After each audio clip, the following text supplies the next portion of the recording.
নসল্লি আলা রসুলিহিল করিম আম্মা বাদ। এ যাবৎকালীন আমাদের কাছে এই প্রশ্নটি খুব বেশি এসেছে যে হুজুর, আমাদের সন্তান ঘরের মধ্যে খুব বেশি কান্না করে, রাত্রেবেলা কাউকে ঘুমাতে দেয় না, এত বেশি কান্না করে। যদি আপনার সন্তান খুব বেশি কান্না করে, 1 বছরের বাচ্চা কিংবা তার থেকেও ছোট বাচ্চা খুব বেশি কান্না করে রাত্রেবেলা কাউকে ঘুমাতে দেয় না, এক্ষেত্রে যিনি মা বা বাবা উভয়জনে এই আমলটি করতে পারেন।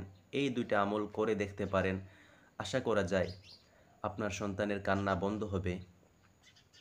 1 নম্বর যেটা করতে পারেন সেটা হচ্ছে সূরা নাস ও ফালাক পড়ে দিনে 2 বার আপনার সন্তানের গায়ে আপনি ফু দিবেন।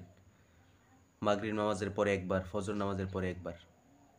2 নম্বর যে আমলটি করতে পারেন সেটা হচ্ছে এই দোয়াটা বেশি বেশি পড়বেন যে আউযু বিকালিমাতিল্লাহিত তাম্মা মিন কুল্লি শাইতানিন ওয়া হাম্মা ওয়া মিন কুল্লি আইনিন লাম্মা। দেখেন, হাদিসের মধ্যে স্পষ্ট আছে যে এই যে মানুষের নজর লাগে, দৃষ্টি লাগে, বদনজর, এটা সত্য, এটা হাদিস দ্বারা প্রমাণিত।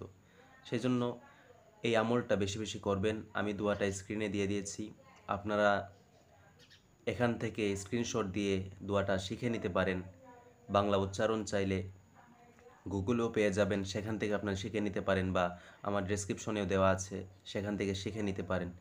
এই দোয়াটার আমল যদি করেন তাহলে অবশ্যই আশা করা যায় ইনশাআল্লাহ আপনার সন্তান অতিরিক্ত কান্না করায়, যে বেশি কান্না করে, এটা আল্লাহর রহমতে দূর হয়ে যাবে।